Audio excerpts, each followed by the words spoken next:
नमस्कार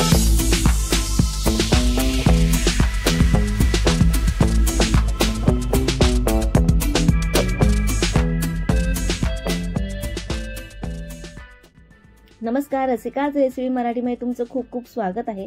आणि सर्वात प्रथम आपल्याला आज बनवायची आलू वडी।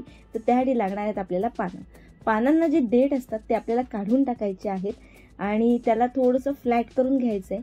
पण मेन हे देठ न काढल्यामुळे म्हणजे जाडसरपणा ज्या शिरा आहेत त्या तशा ठेवल्यामुळे आपल्याला वडी जी आहे ती व्यवस्थित वळता येत नाही। त्यामुळे अशा प्रकारे दाबून घ्यायचे शिरा किंवा अगदी सोपं म्हणजे लाटणं त्या शिरांवरती फिरवायचे म्हणजे शिरा अगदी खाली बसतात आणि छान अशी आलू वडी आपल्याला वळता येते। तर ही बाकीची जी पानं आहेत त्याचे सुद्धा आपण शिरा अशाच प्रकारे दाबून घेणार आहोत आणि वरचा जो भाग असणार आहे म्हणजे त्याचं देठ जे आहे ते आपल्याला काढून टाकायचे। ही आलू वडी आपण करण्यासाठी अतिशय सुंदर अशी टेस्ट लागते आणि श्रावण महिन्यात तर या पदार्थाला अतिशय सुंदर टेस्ट येते। बिरड भात आलू वडी अगदी सुंदर पदार्थ आणि सगळ्यांनाच आवडणारा अगदी लहान मुलांपासून मोठ्यांपर्यंत सगळ्यांना। ही सर्व पानं घेतलीत मी धुवून व्यवस्थित स्वच्छ आणि त्याच्या शिरा सुद्धा दाबून घेतलेल्या। आता ह्याच्यामध्ये आपल्याला भरण्यासाठी बेसन पिठापासून एक तयार केलेले एक बॅटर बनवायचे। सर्वात प्रथम मी घेतलेले सुकं खोबरं एक अर्धी वाटी, त्याच्यामध्ये आपल्याला टाकायचं आहे बेसन। आता आपली पानं किती आहेत त्याच्यावर अवलंबून आहे। मी इथे जवळजवळ 4.5 चमचे म्हणजे हा मोठा चमचा आहे 4.5 चमचे मी बेसन इथे घेतलेलं आहे। थोडीशी वडी आपल्याला पाहिजे कुरकुरीत सो ह्याच्यामध्ये ऍड करायचं आपल्याला भाकरीचं पीठ अर्धा चमचा। आपला जो चहाचा चमचा असतो त्याच्याने आपल्याला टाकायची हळद, मसाला 1 चमचा, जिरं पावडर, धणा पावडर 1 चमचा, मीठ घ्यायचे आपल्याला चवीपुरतं आणि याच्यात टाकायचं आहे गूळ। गूळ हा अतिशय महत्त्वाचा आहे। तुम्ही पाणी करून गुळाचं टाकलं तरी चालेल आणि असं किस करून टाकलं तरी चालेल। आणि घेतलेली मी चिंच आधीच मी भिजत ठेवलेली होती, ती भिजवून त्याचा आपण कोळ करून घेतलेला आहे आणि हा जो कोळ आहे हा आपण याच्यामध्ये घालणार आहोत। याच्यामुळे गोड आणि आंबट छान अशी टेस्ट आपल्या वडीला येते आणि हे अतिशय महत्त्वाचे इन्ग्रेडियंट आहे। काही जण याच्यामध्ये लसणाची पेस्ट सुद्धा टाकतात पण मी नाही टाकत कारण आपण चिंच आणि गुळाचा वापर करतो। हे करायचे आपल्याला सर्व मिक्स। आता खालच्या साईडला खोबरं आहे त्यामुळे आधी व्यवस्थित असं मिक्स करून घ्यायचं हाताने कोरडं पीठ आणि मग नंतर हळूहळू त्याच्यामध्ये आपल्याला ऍड करायचं आहे पाणी आणि मग ते घ्यायचे आपल्याला मिक्स करून। खूप सैलसर असं बॅटर नाही बनवायचे कारण आपल्याला हे पानांना लावायचे आणि वडी वळायची।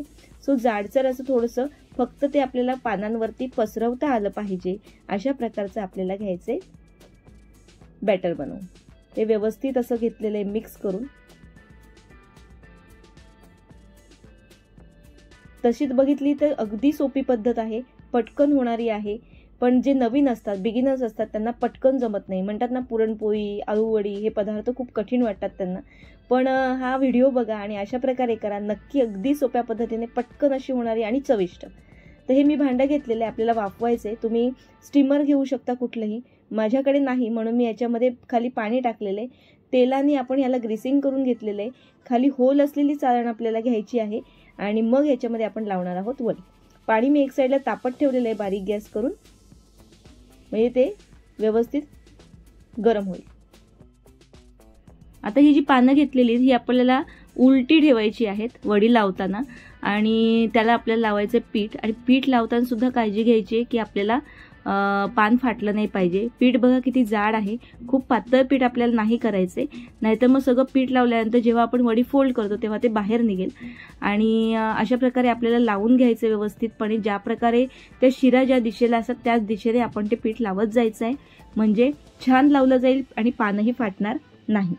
तर असं पूर्ण कव्हर करायचंय, खूप जास्त किंवा खूप कमी असं पीठ लावायचं नाहीये, नाहीतर मग खूप कमी लावतात काही जण आणि मग त्याला चव लागत नाही। याच्यामध्ये मेन चव म्हणजे गूळ आणि चिंचाची आहे, त्याच्यामुळे अतिशय सुंदर अशी टेस्ट येते। आता दुसरं पान जेव्हा आपण याच्यावरती ठेवणार आहोत तेव्हा आकार बघा, जो आकार वरच्या साईडला होता मगाशी तो आता मी खालच्या साईडला म्हणजे उलटं पान ठेवलेलं आहे आता आणि पुन्हा त्याच्यावरती आपण लावणार आहोत बेसन। हे पण असं शिऱ्यांच्या दिशेने व्यवस्थित लावून घ्यायचे। कधी कधी असं वाटतं की जे नवीन आहेत बिगिनर्स आहेत त्यांना नेहमी असं वाटत राहतं की बाबा आलू वडी म्हणजे फार कठीण पदार्थ किंवा मग पुरणपोळी म्हणजे खूप कठीण पदार्थ, पण त्याची जर तयारी केलेली असेल आता बघा ना किती सोपं आहे। फक्त आपल्याला एक बॅटर बनवायचं आणि ते पानांवरती लावायचे। फक्त हा व्हिडिओ बघून तुम्ही करा तर नक्कीच तुम्हाला चांगली अशी आलू वडी तुम्हाला खायला भेटेल। सो बिगिनर्ससाठी अतिशय उपयुक्त असा व्हिडिओ आहे. आणि श्रावण महिन्यात म्हटलं की आळूवडी म्हणजे जीव की प्राण. तर मग अशा प्रकारची आपण आळूवडी आज बनवतोय. जोपर्यंत पानांना मी हे बॅटर लावते तोपर्यंत चॅनलला पटकन सबस्क्राईब करून घ्या. आता हे जे पान लावले परत उलटं लावलेलं आहे मी आणि त्याला सुद्धा आपण हे पीठ लावून कव्हर करून घेतो.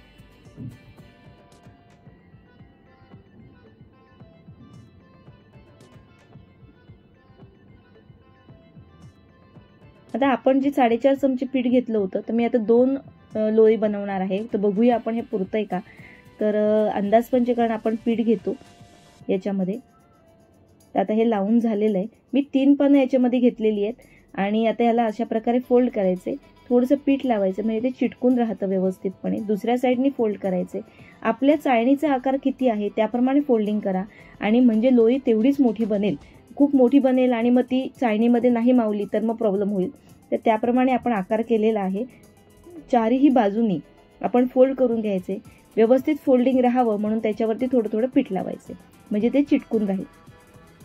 आणि मग याला आपल्याला करायचे राऊंड असं गोल आपल्याला करून घ्यायचे. तर हे बघा मी आता अशा प्रकारे थोडं घट्ट हात घ्यायचा म्हणजे गॅप नाही राहिला म्हणजे सैल नाही अशी वळली गेली पाहिजे वडी. तर घट्ट थोडंसं आणि मग त्याला वळत वळत पुढे जायचं. ही झालेली आपली मस्त अशी आळूवडी रेडी. आणि ही आपल्याला घ्यायची वाफवून. याला वाफवण्यासाठी जवळजवळ आपल्याला 25 ते 30 मिनटं डिपेंड आहे की जर आपण स्टीमरमध्ये ठेवलं तर तिथे थोडंसं लवकर होईल. पण आपण भांड्यामध्ये ठेवतोय सो तिथे थोडंसं जास्त वेळ लागतो. आणि थोडंसं बेसनने मी बाजूचं सुद्धा कव्हर करून घेते. आणि आपली एक झालेली आहे लोई तयार. आणि मी दुसरी सुद्धा लावून घेतली होती. आता ती पण पटकन फोल्ड करते आणि मग आपण ठेवूया याला. आपण जे भांडं तापवलं आहे म्हणजे आपल्या स्टीमरमध्ये ठेवायचं आणि मग याला वाफ घ्यायची. मस्त अशी आळूवडी होते तयार. तर अशा प्रकारे नक्की तुम्ही करून बघा आणि तुमची आळूवडी कशी बनली हे नक्की मला कमेंट करून सांगा. आता ही सुद्धा झालेली आहे आपलं. आणि हे जेव्हा मी केलेलं आहे आपण जेवढं बेसन घेतलं होतं जवळजवळ सगळं बेसन बघा इथे एवढं कव्हर झालेलं आहे म्हणजे अजिबात शिल्लक राहिलेलं नाही. अगदी कटुंकट झालेलं आहे. आणि मस्त अशा 2 आळूच्या लोंड्या आपल्या झालेल्या आहेत रेडी. आता ह्याला वाफेस ठेवायचं आहे आपल्याला. याच्यासाठी मी वरती ठेवते एक तवा जो माझ्याकडे जुना आहे त्याचाच मी ठेवते कारण हा जड आहे म्हणजे छान अशी वाफ बसेल आणि वाफ बाहेर निघणार नाही. एक 15 ते 20 मिनिटानंतर किंवा ज्या प्रकारे एकदा बघायचं थोडंसं चेक करून बघायचं की शिजलंय की नाही आणि शिजल्यानंतर त्याला उतरवायचं. मला जवळजवळ शिजवायला 20 ते 25 मिनिटं लागली. थंड करून घेतली आणि नंतर याचे काप केलेले आहेत. थोडी घाई होती म्हणून मीडियमच थंड केली आणि त्याचे काप केले. त्यामुळे आतल्या साईडला वडी गरमच आहे पण थंड करा आणि मगच काप करा तर व्यवस्थित छान असे काप होतील. काही जण ही जी वडी आहे ही फ्राय करतात तेलामध्ये डीप फ्राय करतात. पण आम्ही जनरली खूप तेलाचा वापर नाही त्यामुळे शॅलो फ्राय करणार आहे मी. पण तेल थोडंसं जास्त टाकणार आहे. डीप फ्रायमध्ये खूप तेलकट वडी होते आणि खायला सुद्धा मग तेवढी मजा येत नाही. शॅलो फ्रायमध्ये खूप छान लागते. वडी तळली जाते तोपर्यंत पटकन चॅनलला सबस्क्राईब करा. आणि आपली रेसिपी झाली आहे रेडी. चला सर्व पण करून घेऊया आणि भेटूया नेक्स्ट व्हिडिओमध्ये. तोपर्यंत बाय बाय.